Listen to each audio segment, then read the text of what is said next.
And we are recording with the one and only Miss Mitzi Perdue. And joining us in 10 minutes will be Miss Clare Lopez. And we did a show last time together. And I know we all enjoyed it. I know my mom specifically enjoyed it. So I figured why not put it together again. And Mitzi, while I post the live link, can you hold down the open air, introduce yourself, and tell everyone what we're going to get into today?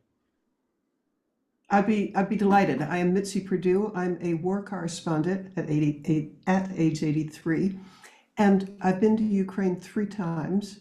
I'm in love with the country, and I got fascinated by troll farms. Trolls, like the things that are under Mm-hmm. bridges. They're also something that I consider to be more of a threat to the West than nuclear weapons. And I got to know about them because visiting in Ukraine, the people I interact with most are members of the police because they're the ones who document war crimes. And while I was there, they uncovered a troll farm. And if you would like me to talk about it, I'd be delighted. Please do. I am very aware of troll. Well, one being born in 1990 and growing up on the internet, but also just through this podcast, very aware of Okay, trolls. but Yeah. I'll share with you my experience of people knowing about trolls. In the last couple of weeks, I've addressed 3 audiences, probably 80 people or so each one, and I start out my presentation by asking for a show of hands. How many of you know what about troll farms?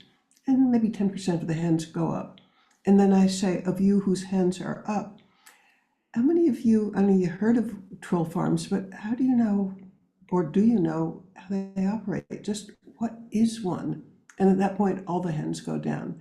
Now, my audiences are probably 50s and older, but a lot of people have no idea about the information warfare that we're up against. I've had on a couple times now Brigadier General Robert Spalding, who used to fly nuclear stealth bombers, and he talked about in his second book, I think it's War Without Rules, and I believe it was episode 1163, and he came on and he talked about it started to dawn on me towards the end of my career. I was taking off in the B-2 Spirit's the most expensive plane ever built. He's like, it dawned on me Oh, that I was taking off in a $2 billion stealth aircraft with enough thermonuclear munitions to lay waste to a country. And for a fraction of a penny, the Chinese were in my living room on TV, on social media, using these farms. And that is kind of it's totally asymmetric. And it's, much like we're seeing in Ukraine now, the advent of suicidal drones versus, $10 million, $100 million vehicles, it totally disrupts I guess, the accepted environment of warfare. Again, as a biology major, like I don't know any of this stuff, but that seems to be a huge thing. I mean, it's a form of psychological warfare. I think you and I have talked about this before. I always use this analogy, and I'll make it quick. If you're in a football stadium with 100,000 fans and you're all cheering for the same thing, and somebody gets a microphone and says, what's one plus one? Do you think it's two? And everyone raises their hand, and he goes, actually, no, the answer is three, and you're an idiot. You look around and you're like, no, I'm not. Everyone has the same answer. If you're alone in your apartment on a phone and you make a video and it has no views and one like, you start to feel like you're alone. But that doesn't necessarily correlate to reality. So the idea of controlling how you perceive the world through a little square in your hand is in many ways as power is a weapon. It makes you feel alone. And what do you do when you feel you go, all right? So you drop it. You go, I'm not pushing it any farther. Completely unaware that there's 100,000 other people that all think that they're alone, and they're not. It's one person with a whip controlling a whole crowd. But the perception is so skewed that they can take control. So that's kind of my understanding of it.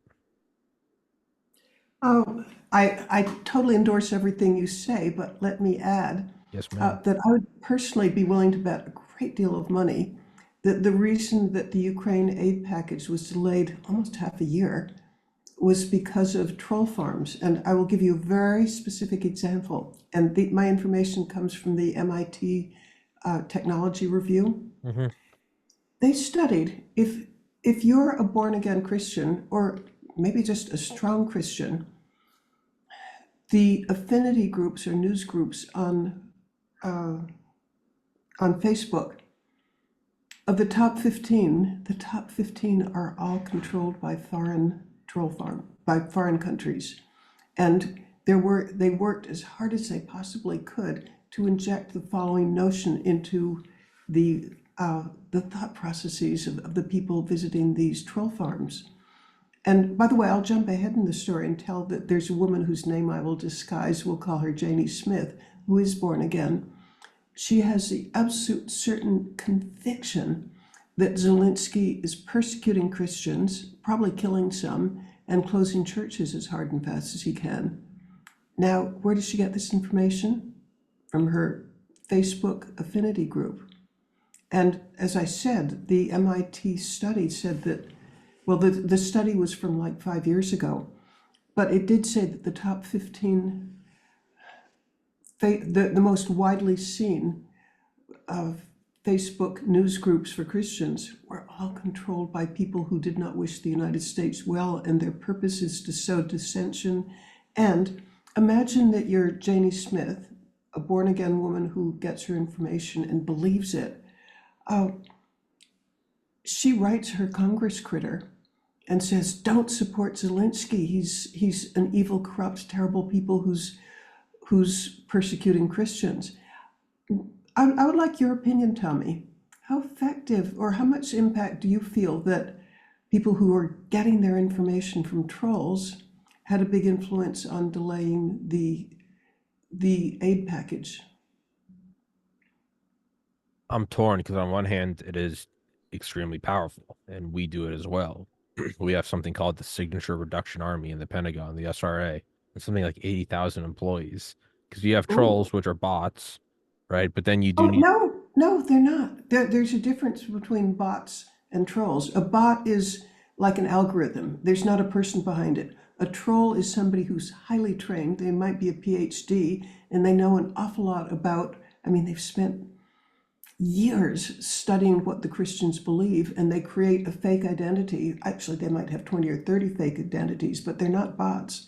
So, well, Bot, so by the way, for those who aren't familiar with this, a bot, that's short for robot. yeah, And well, you know it, but not fair everybody enough. might. Fair enough.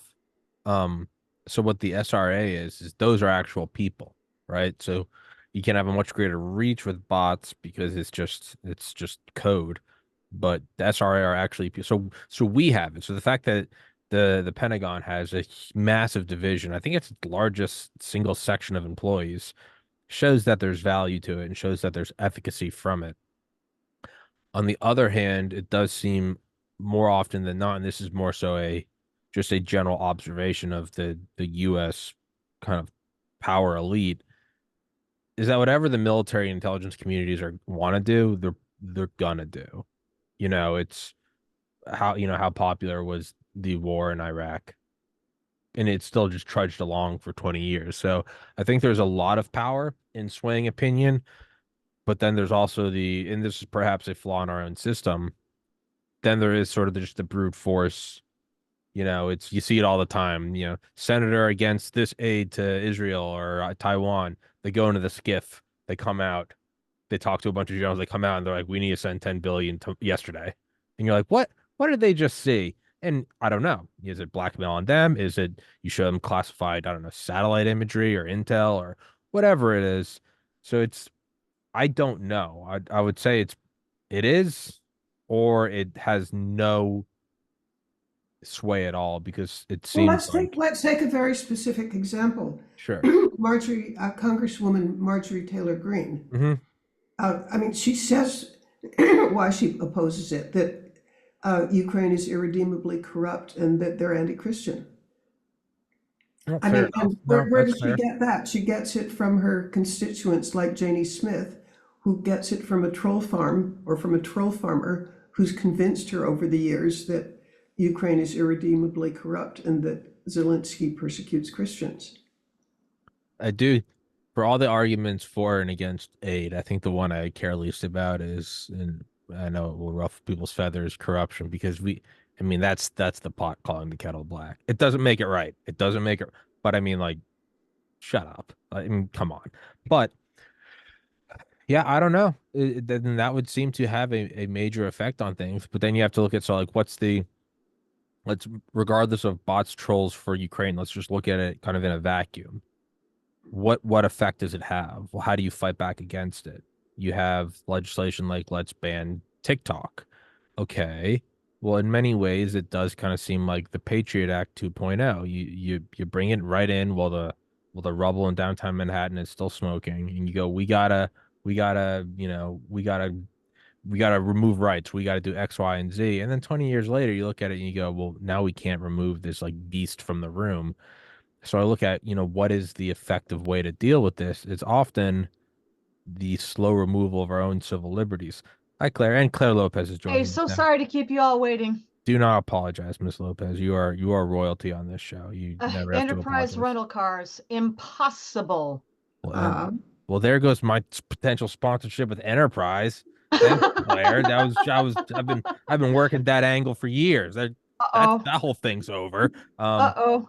No, but we're just talking about the effect of troll farms on U.S. domestic policy. So foreign interference via troll and bot farms on domestic legislation. Mitzi, could you maybe explain it better than me?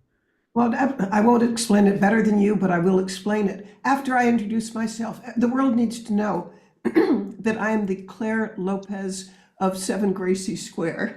Yes, she is. Yes. But before I give Claire a chance to respond to that, because she'll do a better job, I will tell about the discussion that you and I were just having, Tommy. Mm-hmm. I am convinced that troll farms, of which there may be as many as 10,000, the largest of which has 1,000 trolls working for it, and the troll farms are pretty much 24 hours a day working to spread dissension. And one of their goals was to slow aid to Ukraine. And I would bet large amounts of money that the fact that aid to Ukraine was delayed as much as half a year was, how about, largely influenced by troll farms. And here's why I hold that view. There's an MIT paper that I was just reading. It's from several years ago, but it says of the 15 top affinity groups, news sources on Facebook for Christians, particularly born-again Christians, they are controlled by other countries, particularly ones that don't wish the U.S. well. And I'm going to guess that the other countries eventually gets back to Russia. The message that they're telling the troll farms is that Zelensky's irredeemably corrupt, that he's persecuting Christians, and for proof of that, he's closing churches. Well, I personally know people who believe that and who write to their congresspeople and say, don't support Ukraine, block that aid. So the position that I'm taking, and I'm somewhat open-minded, but not very, my position is that the troll farms are playing an enormous role in getting us at each other's throats and spreading disinformation. I'll wind down. Your turn. No, I don't know much about troll farms or bots or any of that at all, honestly. I just think that people need to be intelligent. You need to do your own research. You need to do your own homework. And if you can't tell the difference between bots and trolls and actual information, then maybe get off the internet. Okay, but let's take a personal example. There's a woman who works for my sister. She does catering for her, and she's a born again. And I pointed out that, yeah, what I take to be a fact, that the sites she listens to are controlled by trolls that are influenced by Moscow. She completely resists that idea. She is certain that the information that she gets is real and reliable. And What was it that Ronald Reagan said one time? Something to the effect of, it's not, how did he put it? It's not that they don't know, it's just that so much of what they know is wrong. Something to that effect. I may be paraphrasing a bit. No, I've never heard I'm that. It's a familiar great with the quote. quote. except I'm not sure how to reproduce it. You did it better, but I hadn't heard that. I was gonna say, well, we could just point to, historical precedents to the Cold War, right? The importance of like the long march through institutions, some of which were media versus, and then the U.S. in the Cold War, all the radio free Europe, radio free whatever. There is definite value in swaying the opinion of the populace of the nation that you are through, either hot or cold war you are going against. But and then Claire brings up a good point of, well, in what effective way do you stop it, right? It's like the people, it's like you always see like the insult, like you're the reason why coffee cups say caution hot, because there are some people that it's like you can't nerf the world, right? And there is a Darwin principle at work in some of this. Yes. Yeah. So then it's, and then you have to look at by fighting, there's, what's the stare into the abyss and the abyss stares back. Let's say you ban TikTok or ban whatever. Well, and then in what way are you becoming the very thing that you're fighting against? If we no, TikTok is a separate a deal, but and it's not just because it spews misinformation and disinformation. Well, it's Chinese because spyware. It is seriously, factually a national security threat to the United States. That's why. Sure. It's not about the misinformation or disinformation. Let that be. Sure. It's about a national security threat. Sure. I'm in your court on this one, but I would not be able to defend my view as skillfully as I think you can. I would love to hear more about why it's a national security threat. Well, because not only is it used as a platform to influence the many millions of youth, especially young people, who've got this on their devices, their phones, and so forth, as does the President of the United States currently as well. But because the TikTok technology is able not just to push information tailored to the preferences of the individual user, which algorithms adjust over time. I really like panda bears, but I don't like kitty cats so much. So you don't get so many kitty cats and you get more panda bears, that kind of thing. Not just that, and influence operations, pushed in along with that. Yes, but because the TikTok technology can also scoop, that is the pull, scoop out all the information from your device, names, passwords, websites, information from banking, you name it, phone numbers, contacts. It scoops that out. It takes it from your device. You'll never know it, but it's going straight to Wuhan. So it's a push and a pull. And I would suggest that it is more the pull, the pulling of the data mining, data collection effort that is the national security threat. But indeed, so is the information operations, pushing the information into these young consumers' devices. I have recently read that with TikTok, that the pro-Hamas posts You read versus my mind. pro-Israel is 50-1. Oh, I'm sure. Yeah. You just read my mind, Yeah. Mitzi. I was going to ask Claire, how do you think this is playing into the I guess protests, if you will, across the nation on college campuses, where it is insane, where you have college students spitting on Jews and saying, "quote, go back to Poland." Like it is madness. I mean, they couldn't even find Poland on a map, much No, less of course they couldn't. Gaza. They think Poland's a shoe brand. Yeah. I mean, some of these interviews on campus that journalists have been doing, and you can see these online, walking up to some of these young punks and asking them, you've probably seen some of these, right? Why are you protesting? What are you protesting against? Oh, well, I don't know. What friend of mine, what do you think I'm protesting? Oh, I don't know. It has something to do with Israel. They are absolutely clueless. And these kids are attending, at least formerly, Ivy League universities and colleges, where they are obviously learning nothing. One wonders what the IQ level is for admission. Maybe that's not part of it anymore. standards out the window. But they know absolutely nothing, even why they're there doing what they're doing. They have no idea. Well, as an aside, it's the apparent rot of nepotism. But yeah, it is kind of crazy that you really can't bring it up. You really can't talk about it. It's either shut down entirely or it just seems to be the fad. And I mean, if you look at Columbia right now, they're doing online courses for the rest of the year because it was getting so crazy against like Jewish kids. Like that's madness. Yeah, but it's gotten worse than that now, as it Oh, inevitably would have had to have done. It's not just protesting, running around with signs and, putting these silly scarves around their heads. It's gone to violence. mhm. And at Columbia in particular, the news this morning is that they have blockaded themselves, these young punks, I'm gonna look it up. inside one of the campus buildings. There is video footage showing destruction of property. Um, and at least one individual, at least reportedly this morning, had texted or phoned out that a maintenance worker, as I recall, was being held hostage inside of one of those buildings. So obviously things have gone from bad to worse.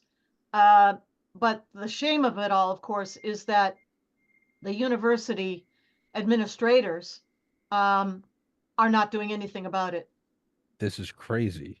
Yeah, Yeah. 12 minutes ago, campus protest, Columbia closed to non-residential students, barricades erected, encampments arrested. This is 6 minutes ago. Oh, holy crap. Yeah, no, they're shattering. All right, it looks like they're hitting like windows with, I don't Yeah, know, with like a bat. hammers. They're, And they're they're wearing like, breaking the glass of windows with hammers. wow. Is that an Do we think that insurrection? those are really students, or are they, is it a false flag kind of thing? They could be from outside of campus, absolutely. And who knows with the silly scarves around their heads, who they actually are. Wrapped in But Palestinian flags, they're smashing windows and screaming, "Let's yeah, finish I what they mean, it did was in '68." inevitable. It would deteriorate into more violence. That was inevitable. This But the morning. management of the campus doesn't seem to want to do anything about it. This morning encampments were cleared out at UConn, They Yale, were. UNC, and Chapel Hill. Other Oh, but places, not, yeah. No, those are all not at- Columbia though. Other places, that's true. Yeah. Holy crap. So I guess this is, I mean, I guess this is a real world example of, let's say they are students. What effect does foreign media and foreign intelligence services or military intelligence have domestically? What can you do? What can you make people think? well, allow me to share something that has me on fire. Sure. My college is Harvard. Yesterday, I'm living in New York now. At the head of, let's see, front page of the Post was a picture of the American flag that should have been there behind the statue of John Harvard in the quad. It had been torn down and replaced by a Palestinian flag. And the caption on the headline was, Harvard has fallen. Yeah, Yeah, saw what, that too. how, At how, some point, U.S. law has got to be enforced. And that would be, occupying public property without permission and after being told to vacate. Destruction of property, um, you know, uh, threats against other students, um, abuse and attacks against other students, destruction of property. I mean, we could go on and on. People from January 6th are still rotting away in prison right now Mhm. for the exact same things that we see these little brats doing right now on campus. Mm. Yeah, and I forget where it was. I don't remember. But I was watching a video yesterday or the day before of I think like the dean of the school going out to where all the tents are. And he's just saying, he's like, you have your right to protest. The First Amendment is, it's what defines the United States. It's on and on and on. But what you can't do is you can't block off these entrances. You can't have these, tents out here. You can't, this is where you can protest, and they're cutting him off, and he's saying, like, I just need 30 seconds. Like, just do this. But if you keep doing this, you are going to be removed because other students are going to school, and this is like a publicly funded. You can't do this. And there is sort of the, I don't know, like the pearl clutching of my First Amendment rights.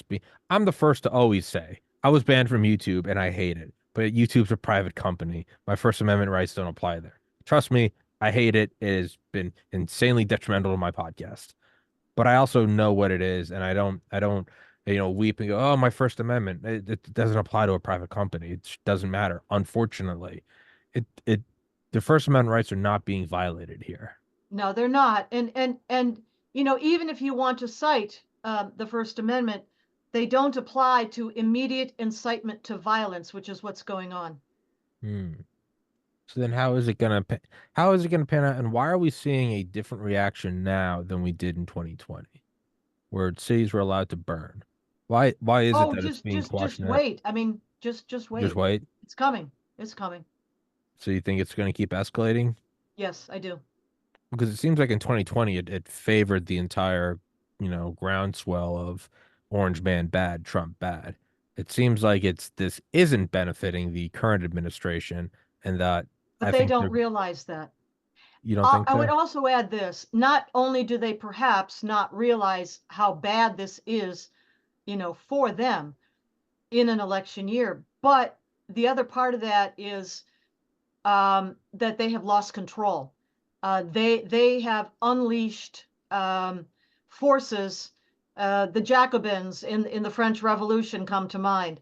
They can no longer control this. It's out of their hands, and they are incapable of controlling it. It is going to spiral, just as the French Revolution did, until what happened? 1798, Napoleon comes on the scene, unleashes a cannon, and that was the end of that, and the beginning of the Napoleonic era.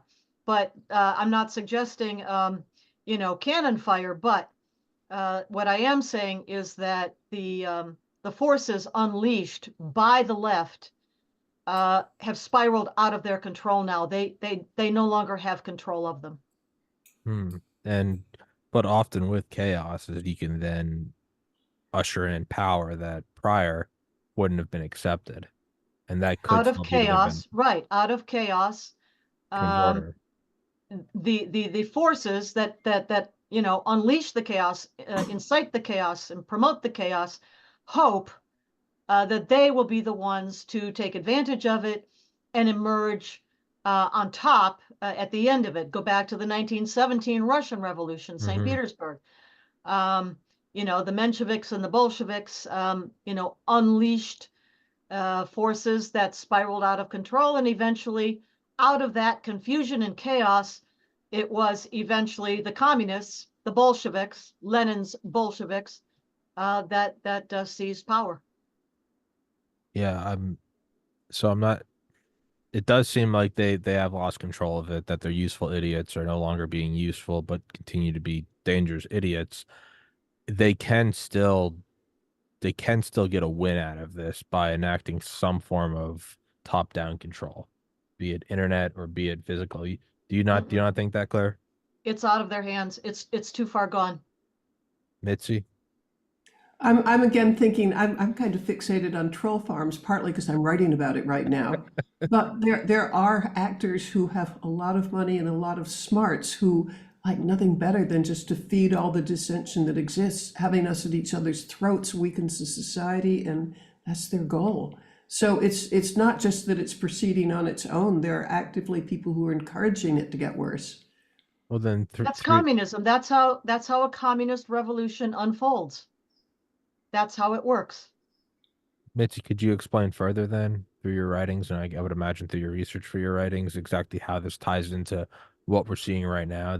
We are seeing the consequences of, theoretically, that the students doing these violent barricades and attacking people is directly tied back to some form of information war. Well, I'll give you an example that there's a policeman, Dluganovich in Kiev, who explained to me some of what he saw of what goes on in the United States. he says that he gave me a hypothetical example of how they work.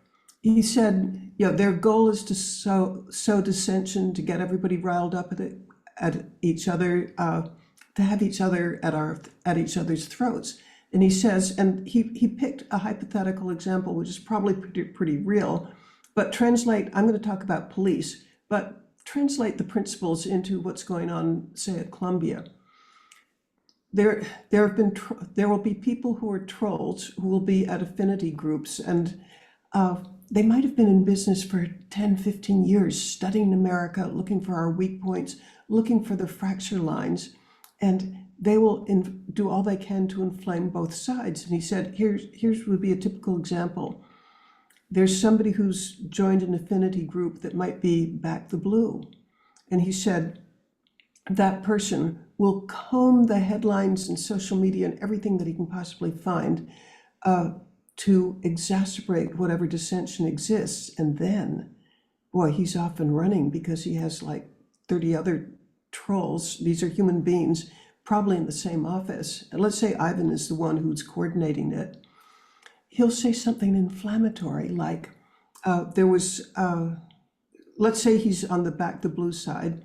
He'll talk about how the defund the police people have actually attacked a policeman, and maybe it's true there was a police person attacked, but the trolls will just converge on this issue in every aspect of social media that they can find, because they have a presence there for 10 or 15 years, and they'll say, no, it wasn't just one policeman, it was 5. My sister works in the local morgue, and we've seen the dead bodies. And then another one chimes in, yeah, I know this is true because I'm actually a nurse at Mount Sinai, and I saw them, the 2 that died.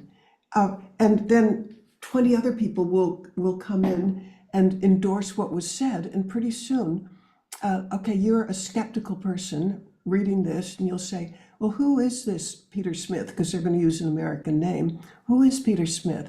So you try to find out who Peter Smith is.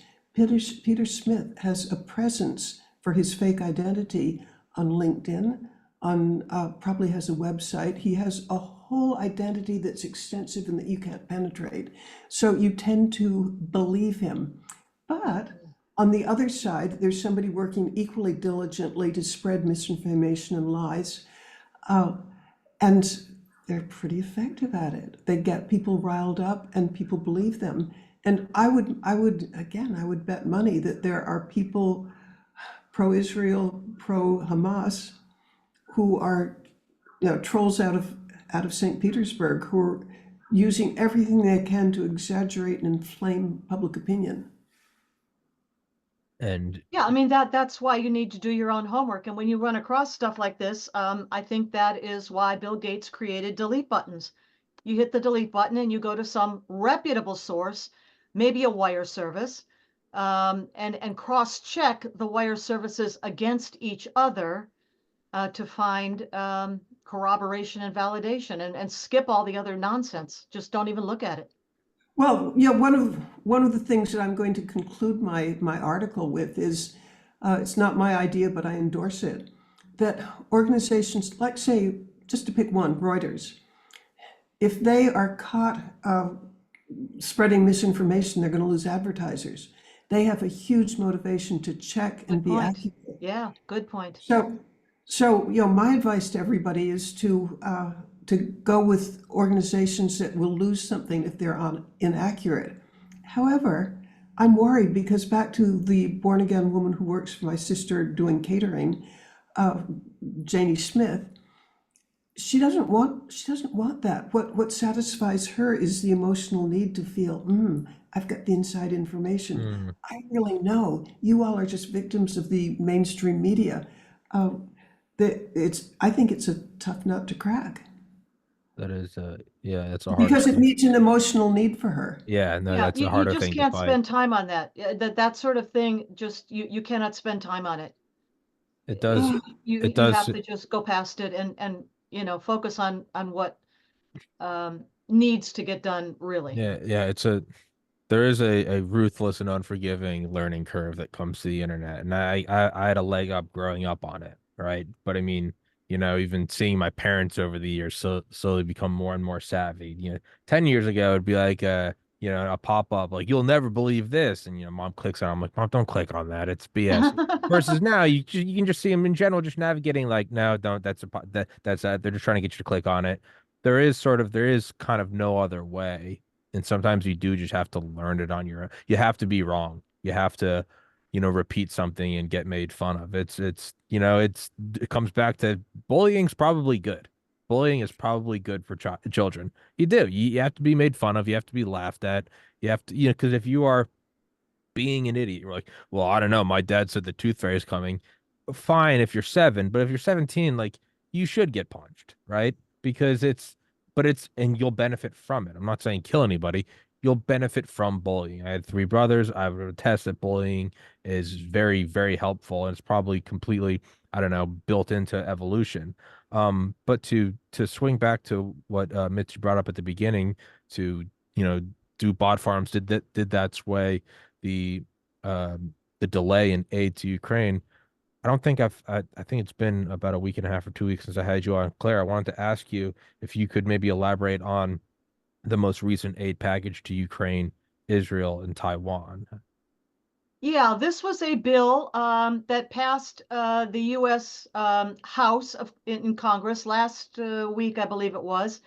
Went to the Senate, where it was quickly also passed there, and then on to the president's desk, and he signed it. These were originally 3 separate bills, one for Taiwan, one for Ukraine, one for Israel. Unfortunately, Gaza was in there too. And then they were combined in one package of a bill that went forward to the Senate and to the president's desk. In any case, that has now been signed into law. And we're all hopeful that the aid to Ukraine and to Israel, Taiwan as well, will move quickly. Some of the most important parts of the aid for Ukraine will include air defense systems, something they need maybe more than anything else, but as well certain calibers of artillery, munitions, the 155 size, for example. And that should be on its way. I mean, literally, within a couple of weeks, I guess. And that's what they need the most to hold off, the Russian onslaught. So they have had a tough time for the last several weeks, couple months, with a delay, several months delay in the provision of this aid. But it is now on its way, and that's a good thing for Ukraine. But the same to Israel. But I have to say, as far as Israel is concerned, not only was there a provision for funding to Gaza, in other words, to Hamas, in that same bill, but at the same time that this assistance was being moved through Congress for Israel, our top administrative leadership is perhaps allegedly, reportedly giving the green light behind the scenes to the International Criminal Court at The Hague to go after top leadership in Israel, the Prime Minister, Benjamin Netanyahu, the Minister of Defense, Yoav Gallant, and others, with criminal prosecution. And reportedly, the news is that would not have happened. The ICC would not have gone ahead with that, or is not in the process of going ahead with that, had not the U.S. top leadership quietly behind the scenes given their okay. So, there are things going on openly, and there are things going on behind the scenes. And in the case of Israel, they're contradictory to some extent. That almost sounds like a decapitation effort. I mean, get rid of Netanyahu, get rid of everybody who wanted Israel to defend itself? Yeah, I mean, this is none of our business. The Israeli people chose that government and that Prime Minister, Benjamin Netanyahu. It's up to them, not us, to decide who shall be their leaders. It's none of our business. But yeah, they feel free to meddle in Israeli politics for whatever reason. Claire, can you please, if you would, could you expand on the Taiwan aid? Because I feel like that's something I've probably covered the least on this show, and it's something I understand the least. What all? Well, I have to admit the same thing. I have not no. paid as much attention to that package of aid as I have to the others. So apologies for that. I'll have to do a little more homework. I'm caught with my pants down. It's because I guess for me the main difference is with Ukraine and Israel, there's at least kinetic war going on. That's the primary difference. And the point for Taiwan, of course, is to deter avoid that. Yeah. To avoid that by beefing up Taiwan's defenses in advance of any thought by the Chinese Communist Party, Xi Jinping, of mounting even more of an assault, a military assault against Taiwan. Let's see what. While we're talking about aid, I want to share a conversation I had a Zoom to Kiev like 2 days ago. This is a person he's connected with the police. And I'd asked him a question that I'd given a talk and somebody asked me this question. I didn't know the answer, so I asked him. The question was, why is Ukraine having so much trouble recruiting young men? And he had an answer that I considered stellar, and I want the world to know it. He said that at this point in the war, being 2 days ago, that you're a soldier in the trenches fighting off a Russian attack. You have 10 artillery rounds. They have 500. He said, if they know ahead of time that you're going to be under attack, you'll be allowed 40. But he said that means, somebody's shooting at you with 500 rounds, you've got at most 40 to defend yourself. He said, without the artillery rounds, people know that they're going to their death, and you can't recruit people to go to a known death because they don't have artillery. Yeah, I mean, that's why the haste, the urgency of providing this assistance to Ukraine many months since. I don't understand. I fail to understand the opposition of some in our political leadership to standing by Ukraine. I don't get it. But that delay was very costly for Ukraine. They've held the line mostly, except in some tactical areas around Avdiivka, for example. And with the new provision of aid, air defense, as well as that 155 caliber, so important for artillery, they will be able now to hold off any further advances by the Russians. What do we know of what exactly is Trump's position? Because it's very easy for me to believe that whatever he says is misinterpreted. He would like to solve that conflict. And he hasn't been very specific in the interviews I've seen, the statements that he's made so far. But as best I can gather, he would be going from one side, the Ukrainian side, to the other side, the Russian side, and laying down conditions, laying down proposals that he believes he would be successful in using to halt the fighting in some way. It's very unclear. He has not been specific. Beautiful ceasefire, the best ceasefire. And so let's see. House Republicans billed $8.1 billion to go to Taiwan. Blah blah.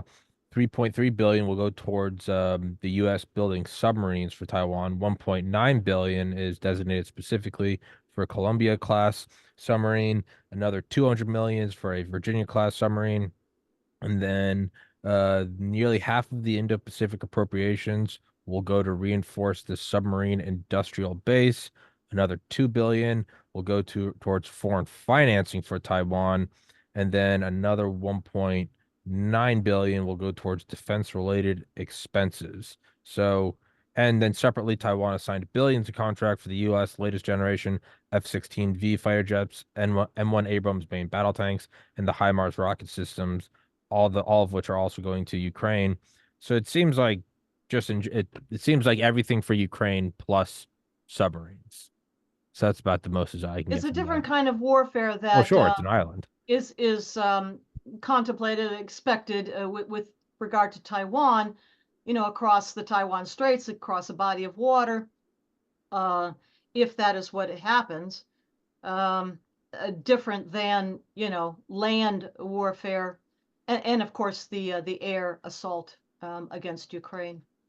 I've always been thinking, and I'd love your interpretation or response to it, but if I were Chairman Xi, I'd be real hesitant to go after Taiwan because I don't know that I'd win, and if I lost, that's the end of me.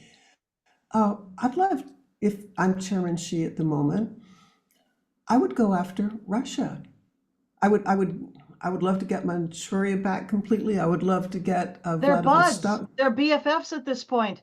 They're not going to go after Russia now.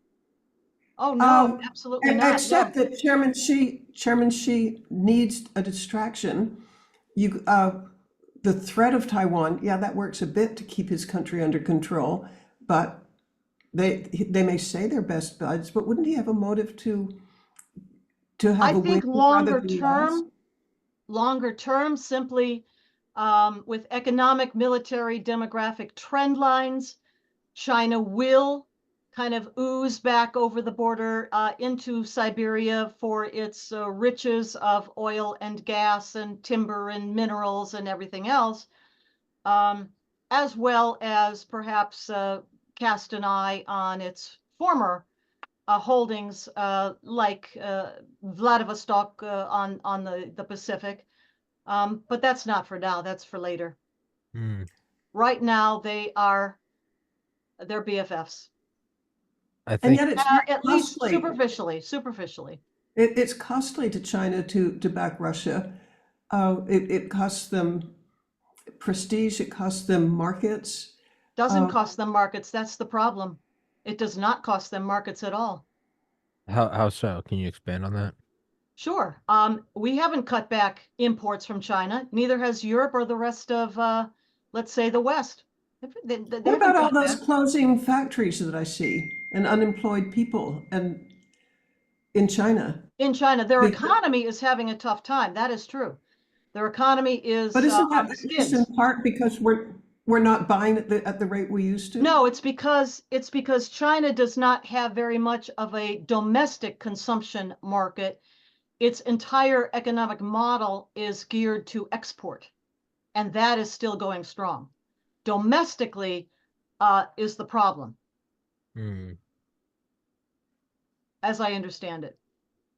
Do you think that, and I think we've talked about this over the last 2 years or so, do you think part of the reason for such a massive response to funding Ukraine as well as now in the last 6 months or so funding Israel, do these act as a realistic deterrent?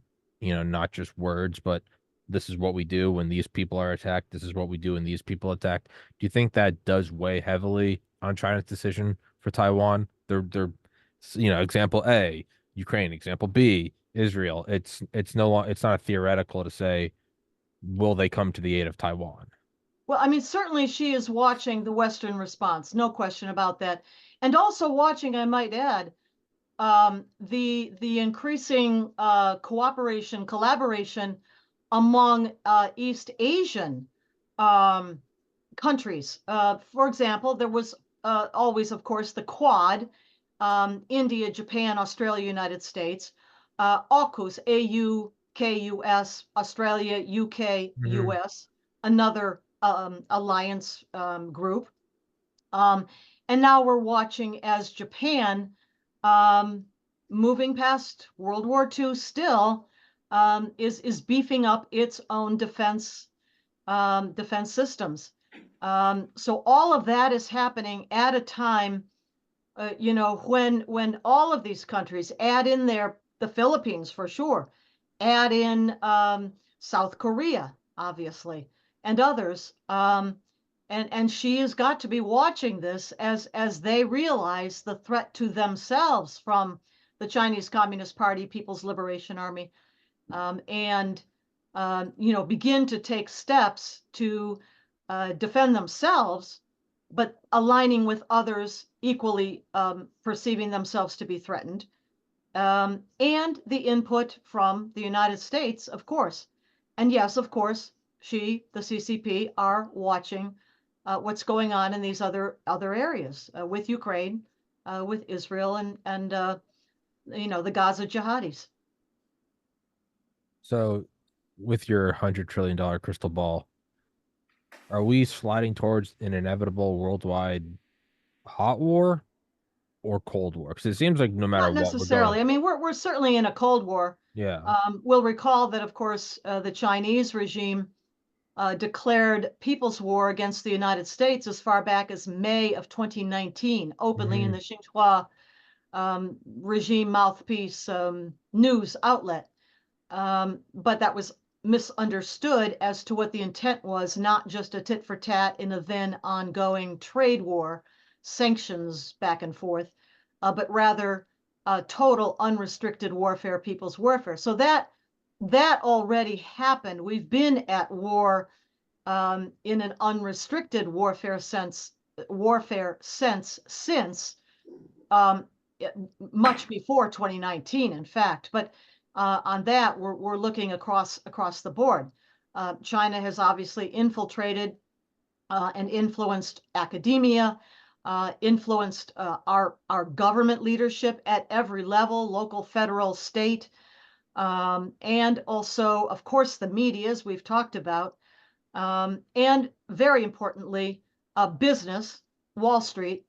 Talk about entertainment, talk about sports. They've infiltrated all of that. I just finished reading like a couple nights ago, Peter Schweitzer's new book, Blood Money. And that's revealing, as was his earlier book, Red Handed, came out a few years ago. So infiltration of all of our, the institutions of our society. Then look at the flood of Chinese men coming across our southern border. We've got thousands, probably tens of thousands of Chinese men inside the United States waiting for the order to go.